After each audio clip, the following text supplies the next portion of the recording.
लगातार ये बढ़ती चली जा रही है और ऑल द टाइम हमारा जो बॉडी है वो एसी करता है। लेकिन बेटा आज बताएं कि आज हमारे साथ हैं डॉक्टर निखिल, और डॉक्टर निखिल दिल्ली में रहते हैं। इसमें आपने एसी को आउट कर दिया है, सही है? ये आउट नहीं बल्कि इन ही नहीं होने दिया, मतलब ये कभी जरूरत ही महसूस नहीं हुई मुझे या मेरे परिवार को। 50 डिग्री तो बाहर है।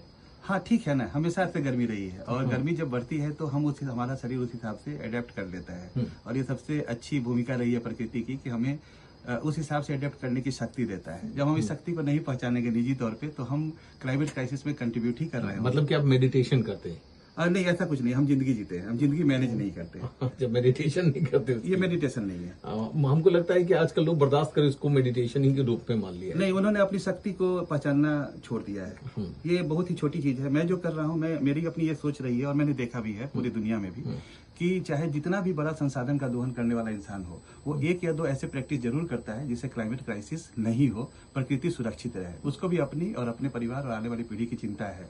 ये अलग बात है कि वो नेसेयर्स हो जाते हैं, डिनायर्स हो जाते हैं, और डिनायर्स वो होते हैं जो फैक्ट को जानते हुए भी छुपा के रखना चाहते हैं, उनके अपने वेस्टेड इंटरेस्ट है। और ये पढ़ना, ये बात सही है कि भाई जब कोई बाबा पहाड़ों के बीच में बर्फ में लगा हुआ वो फोटो देखते हैं तो बहुत ही बड़ा मोटिवेशन मिलता है कि देखो पहले के लोग कैसे थे, ये गर्मी झेल लेते थे, एक्सट्रीम ठंड को झेल लेते थे। लेकिन जब अपनी बारी आती है तो हम वो उस मकाम पर नहीं पहुंचना चाहते हैं। लेकिन बट निखिल जी ऐसा कर रहे हैं, इन्होंने कभी इन नहीं होने दिया है। जो कहते हैं कि फ्रेंडली हो जाना, भाई गर्मी भी अपनी दोस्त है, ठंड भी अपनी दोस्त है, बारिश तो है ही। सो निखिल जी ये बताइए कि जब इतना जब आप हीट को देखते हैं वहां पर है तो क्या लोग पेड़ पौधे का घर में इस्तेमाल करते हैं, क्या किस तरह से उसके कम करने के लिए, क्योंकि गर्मी तो सबको लगती है। देखिए, कहीं ना कहीं हमने इस चीज से मानने से इनकार कर दिया हुआ है कि इंसान जो है वो भी प्रकृति की रचना है। पेड़ पौधे जो करते हैं उसको प्राकृतिक मान लेते हैं, हम जो करते हैं उसको आर्टिफिशियल जैसा कुछ वर्ड देते हैं। वास्तव में हम प्रकृति की नकल कर रहे होते हैं और इसी बहाने प्रकृति से बड़ा हो जाने की कोशिश करते हैं।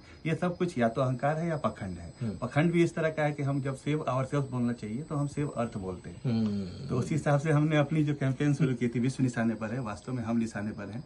लेकिन लोग समझेंगे तभी जब हम बताएंगे कि विश्व निशाने पर है। आइए समझिए, विश्व निशाने पर है, और फिर जब जाइए तो ये मान के जाइए कि हम निशाने पर हैं। क्या बात है, हम निशाने पर हैं और वाकई में ये निशाना बनाने का मौका हमने ही दिया है। हाँ, हम ही जिम्मेवार हैं। चलिए बातों को कंटिन्यू करेंगे। अभी आपको सुनाते हैं मस्त एक नैना भाई दिलजीत दोसांझ एंड बादशाह क्रू का ये ट्रैक है 98.3 मिर्ची पर।